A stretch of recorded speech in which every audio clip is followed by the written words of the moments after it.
You know, this money thing is very interesting, you guys. It's very interesting because very few things are what they seem.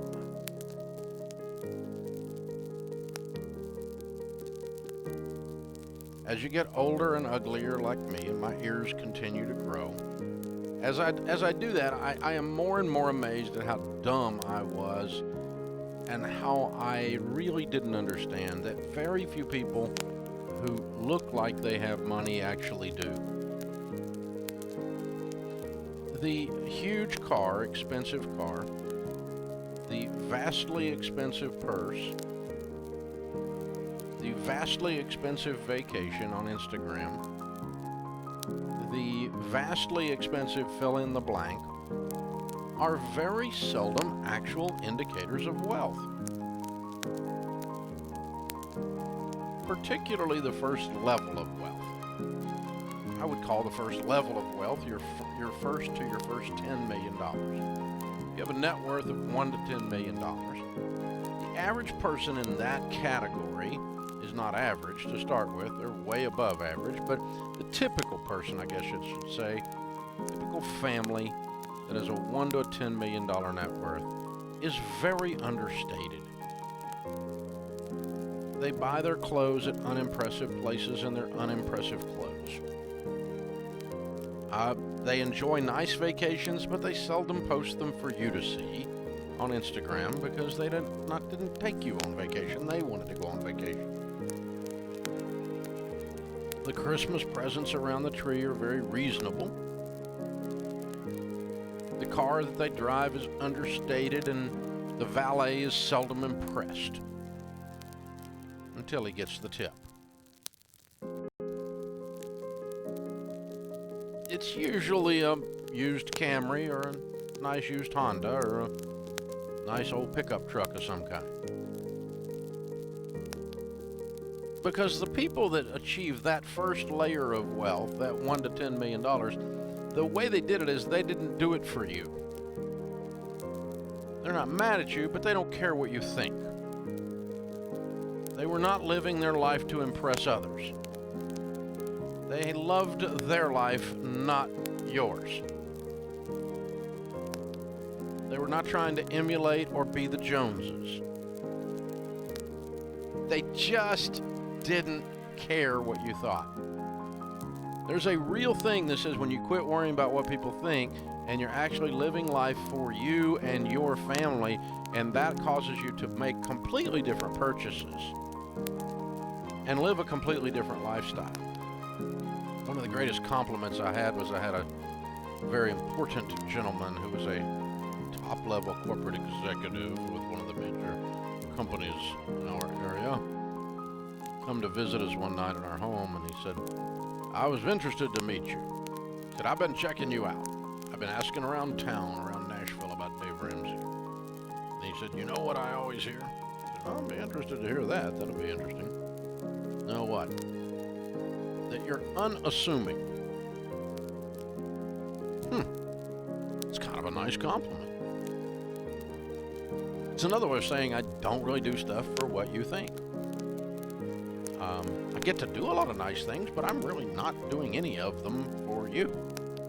And I don't mean that in a mean way. I'm just, I didn't buy the house I live in for you. I bought it for me. And I don't care what you think about it, one way or the other. The same with my boat or my car or my vacation or whatever. And now my net worth these days is well in excess of the $10 million level, so I'm starting to enjoy some things at a different level. And the people that I know that are in the $100 million, $200 million, now they do have some things that are flashy and that are not unassuming.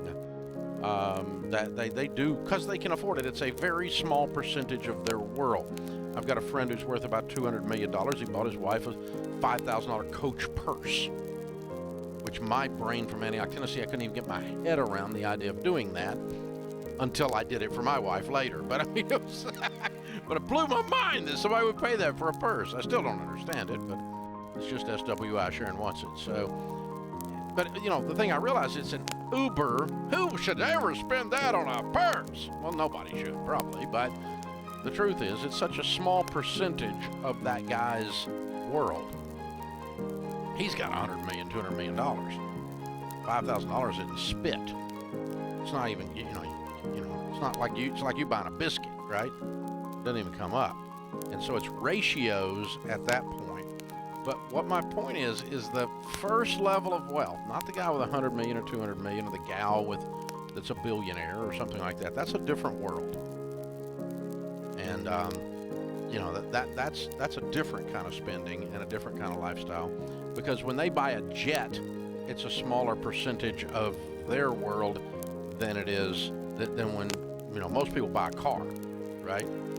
And so it's a really different world at that point. But the 1 to 10 million, that first layer of wealth, are typically people that if you walk past them in Walmart, you'd have no idea.